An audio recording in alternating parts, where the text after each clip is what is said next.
Have you ever had so much work on your plate that you didn't even know where to begin? Have you ever been so busy that it feels like the whole world needs your attention? Have you ever felt like just giving up because it's all just too much?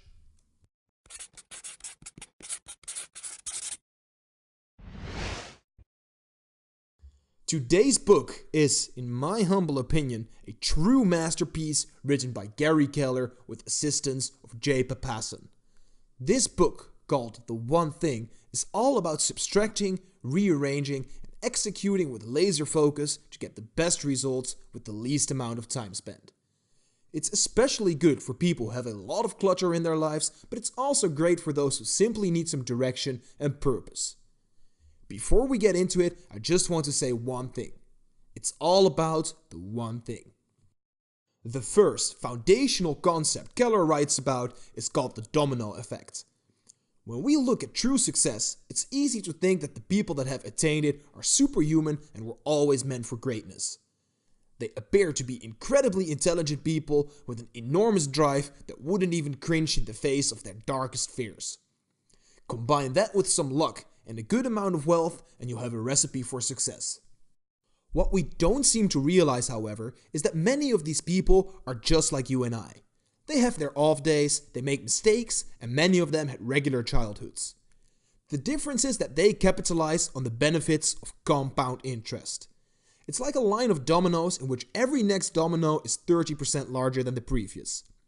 If you try this with a 1 centimeter tall domino, by the time number 10 falls, it's already 13 centimeters tall, and a little further down the line, domino number 50 would be 5 kilometers tall. Keep stacking a little longer, and before you know it, you're in an orbit around Mars. All joking aside, this is really what happens.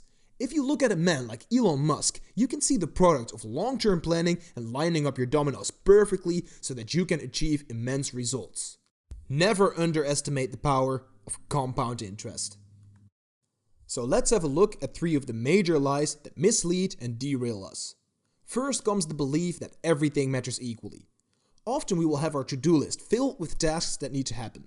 We need to go grocery shopping, mail a file to a colleague, and work on our project. But what we often fail to see is that all things have different values attached to their completion.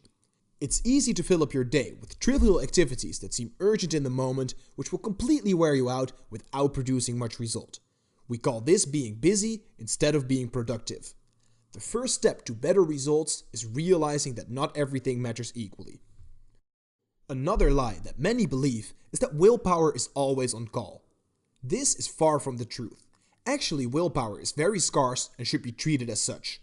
If willpower would always be on call, all of us would be millionaire studs already, but in reality we can't even resist eating that brownie.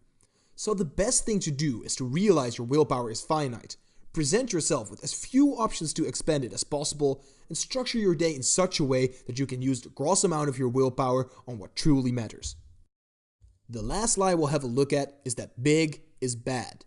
If you've seen my review on the magic of thinking big, this concept will already be familiar to you. Thinking big is the first step in success. Before you can achieve anything, you first have to think it's an option and that it's possible. If people keep telling you that you should aim lower because that big goal is unachievable, that in itself will make the goal unachievable. Just think about any of the greats who have ever lived. Gandhi, Caesar, Tesla. Do you think any of their accomplishments happened by accident? In the next part of the book, Keller flips the script and goes from big to small.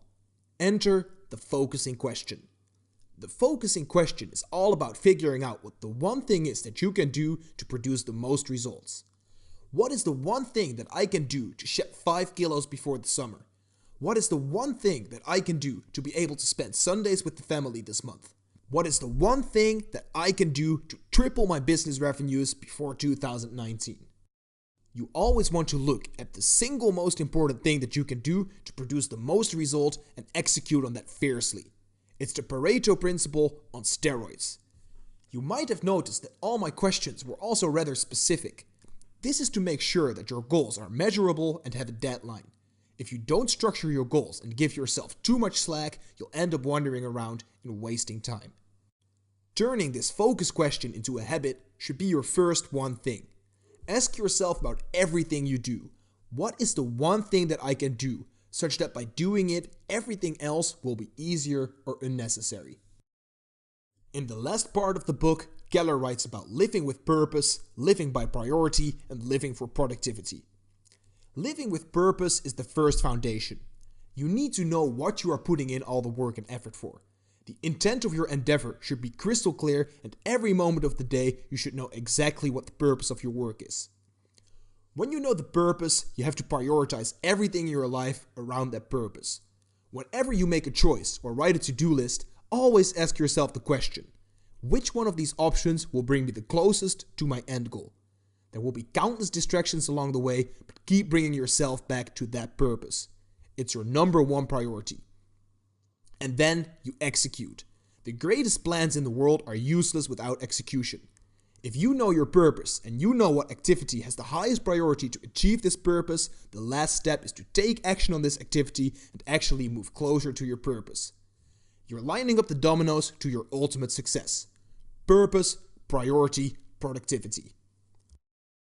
That's a hell of a lot of information, and trying to implement that all at once would be insanity and only set you up for failure. So I'll leave you with one exercise from the book. Time blocking. I want you to block 5 2-hour windows in your week in which you are only allowed to work on one thing. Whatever this one thing is up to you. But no matter what happens, you will sit down during your designated 2-hour time blocks and work on it.